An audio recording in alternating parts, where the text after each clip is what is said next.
Back to Study Loop and guys आज हम लोग कंप्लीट करेंगे unit 1 2 3 4 5 of technical communication and संग में एक्सप्लेन करेंगे इंपॉर्टेंट क्वेश्चंस। सो गाइस आप लोग वीडियो को एंड तक देखिए और कमेंट कर दीजिए, मैं आपको ये पीडीएफ सेंड कर दूंगा।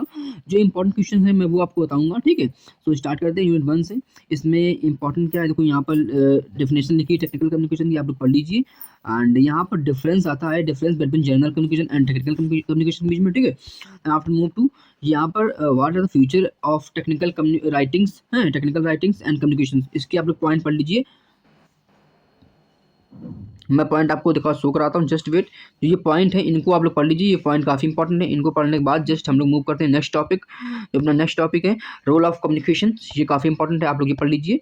इसका डायग्राम है, जो डायग्राम मैं दिखा दूँ, इनको डायग्राम ये काफ़ी इंपॉर्टेंट है। यहाँ से आप लोग इसको कीजिए यहाँ पर explain, then move to next topic. और अभी हम लोग पढ़ते हैं यहाँ पर write the brief the purpose of technical writing communication, ठीक है। ये काफ़ी important, inform, instruct and persuade है। Then after move to type of communication, oral writing communication होता है जो लिखने में होता है। Then after move to formal communication, informal communication, इसके डिफरेंस आता है non verbal and verbal communication के बीच में, ठीक है। देन फ्लो ऑफ कम्युनिकेशन, ये काफ़ी इंपॉर्टेंट ये आता है। And upward, downward and lateral and horizontal communication, ये काफ़ी इंपॉर्टेंट है। देन डायगोनल कम्युनिकेशन और क्रॉस वॉइस कम्युनिकेशन, ये काफ़ी इंपॉर्टेंट है यूनिट 1 में। हाँ, बैरियर ऑफ कम्युनिकेशन, क्या दिक्कतें होती है कम्युनिकेशन में, ठीक है, वो पढ़ लीजिए। Then after interpersonal communication, interpersonal barrier communication, ठीक है। इसके कुछ ये यहाँ पर कुछ ये इंपॉर्टेंस है, ये पढ़ लीजिए। देन वो मूव टू नेक्स्ट टॉपिक। यहाँ पर अपना है इंट्रापर्सनल, ये भी का इम्पॉर्टेंट है। इसके बाद हम लोग मूव करते हैं सेकंड ऑर्गेनाइजेशनल बैरियर, ये भी इसके भी काफ़ी इंपॉर्टेंट ये टॉपिक है, ये पढ़ लीजिए, काफ़ी इंपॉर्टेंट। इनको मैं यहाँ पर लिख दूँ इंपॉर्टेंट है, इंपॉर्टेंट, इनको आप लोग पढ़ लीजिए। हाँ, देन आफ्टर मूव टू हम लोग यहाँ चलते हैं। यहाँ पर क्या है, गेटवे ऑफ इफेक्टिव कम्युनिकेशन, ये काफ़ी इंपॉर्टेंट है। ओवरकम बैरियर्स हैं, इसके क्या होते हैं, म्यूचुअल ट्रस्ट, क्लियरिफाई। एंड इसमें देखो यूनिट 1 में क्या इंपॉर्टेंट मैं बता दूं, इसमें इंपॉर्टेंट है C7, ठीक है। C7 जो है 7C इस वेरी इंपॉर्टेंट, सो आप लोग ये पढ़ लीजिए, ये इसके आने के चांस बहुत ज़्यादा है, ठीक है। देन आफ्टर मूव टू यहाँ पर क्या लिखा है 7C, हाँ, यहाँ completeness, conciseness, considerations, clarity and concreteness and courtesy and correctness, ठीक है, ये पढ़ के जाना, ये काफ़ी इंपॉर्टेंट है। ये वही सब इसका एक्सप्लेन किया गया है, ठीक है। Then after move to language of tool communication, ये काफ़ी इंपॉर्टेंट है, इसको आप लोग पढ़ लीजिए। एंड यहाँ पर जस्ट वेट, मैं यहाँ पर कोड ऑफ कंटेंट कम्युनिकेशन, ये काफ़ी इंपॉर्टेंट है, इसको पढ़ लीजिए। एंड उसके बाद यहाँ पर हम लोग देख रहे हैं what is the wobble and what is the wobble sounds, ये काफ़ी इंपॉर्टेंट है, आप लोग पढ़ लीजिए, ये ज़्यादा आते नहीं हैं। देन आफ्टर यहाँ पर एक डायग्राम है, वो देख लीजिए आप लोग।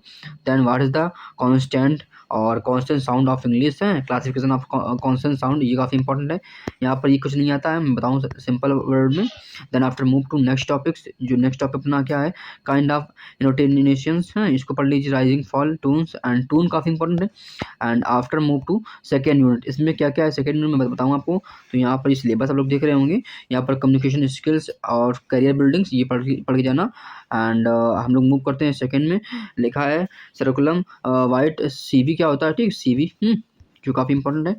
यहाँ पर मैं तो बताऊँ तो एलिमेंट ऑफ CV, हाँ।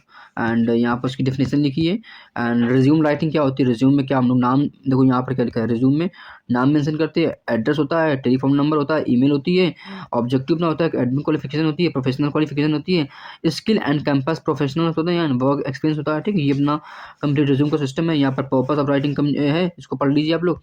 Then after move to next topic, CV और रिज्यूम में डिफरेंस क्या है, इसको आप लोग पढ़ के जाइए, बोथ आर इंपॉर्टेंट, दोनों इंपॉर्टेंट है। यहाँ पर मैं लिख दे रहा हूँ इंपॉर्टेंट, तो इसको आप लोग पढ़ के जाइए। रिज्यूम और CV में डिफरेंस क्या है, इसको पढ़ के जाइए, purpose, content and length and design, ठीक। देन आफ्टर मूव टू यहाँ पर एग्जांपल आप लोग देख रहे होंगे, CV और रिज्यूम में क्या क्या अंतर, देखो ये अपनी CV है और ये अपना रिज्यूम है, ठीक है। Resume as a fresher, CV as experience, ठीक, ये मैंने सुना है तो मैं बता रहा हूँ इसमें क्या होता है। एंड अब हम मूव करते हैं सेकंड टॉपिक, क्या है इंटरव्यू स्किल्स, क्या होती है प्रिपरेशन ऑफ इंटरव्यू, इसमें क्या क्या होता है ये पढ़ जाना आप लोग। दैन प्री इंटरव्यू स्किल्स, ये आ सकती हैं बट ज़्यादा चांस नहीं इसके हैं। एंड इंटरव्यू स्किल क्या होती है, कुछ नहीं आता है।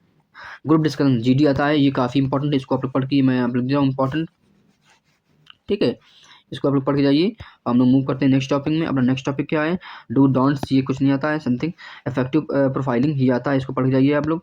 एंड अब हम लोग मूव करते हैं यहाँ पर कुछ कम्युनिकेशन एंड नेटवर्किंग की कुछ हैं यहाँ पर, इसको पढ़ के जाना। इफेक्टिव कम्युनिकेशन क्या होता है, क्विक एंड ये सब सिस्टम है, इनको पढ़ जाना। एंड अब हम मूव करते हैं नेक्स्ट टॉपिक में। अपना क्या है, बिल्डिंग रिलेशनशिप्स, इसको पढ़ लेना एक बार देख लेना है ओवरव्यू। स्टेटमेंट ऑफ पर्पस ये क्वेश्चन नहीं आता है, SOP आता है, ठीक है, इसको SOP पढ़ लेना एक बार। एंड इसके बाद मूव करते हैं element and component of SOP, ये कुछ पॉइंट्स हैं, इनको आप लोग पढ़ लीजिए, ब्रीफली मैं बता दूंगा। Then after move to next topics. Seminar क्या होता है, हाँ सेमिनार पढ़ जाना, ये काफ़ी इंपॉर्टेंट सेमिनार, मैं लिख देना यहाँ पर इंपॉर्टेंट सेमिनार पढ़ जाना, ठीक है। एंड इसके बाद हम लोग मूव करते हैं नेक्स्ट टॉपिक में। ये सेमिनार काफ़ी इंपॉर्टेंट है। इसके बाद हम लोग मूव करते हैं नेक्स्ट टॉपिक में। यहाँ पर क्या है, कॉन्फ्रेंसेज, ये काफ़ी इंपॉर्टेंट, कॉन्फ्रेंसेज पढ़ जाना, ये काफ़ी इंपॉर्टेंट है, कॉन्फ्रेंसेज इंपॉर्टेंट है, ठीक है। इसको मैं मूव करता हूँ। एंड अगला मैं next topic seminar and conference paper writing, ये काफ़ी इंपॉर्टेंट है। Then move to next topic getting start है, ये सब पढ़ के जाने, वो पढ़ के जाओगे तो लिख के आओगे। Tips to write the conference papers, इसके कुछ टॉपिक्स हैं। एक्सपर्ट टेक्निकल लेक्चर्स, ये पढ़ लेना आप लोग। Then move to next topics. यहाँ पर जस्ट वेट, यूनिट 3 में क्या है, communication skills for presentations and writing designing and speaking, क्या होता है, थीसिस है, थीसिस पढ़ के जाना, ये काफ़ी इंपॉर्टेंट है। And just front body and and matters, ठीक, ये मैटर करता है, काफ़ी इंपॉर्टेंट है। एंड अब हम लोग मूव करेंगे नेक्स्ट टॉपिक में। यहाँ पर मैं तुम्हें बता दूँ क्या क्या मोस्ट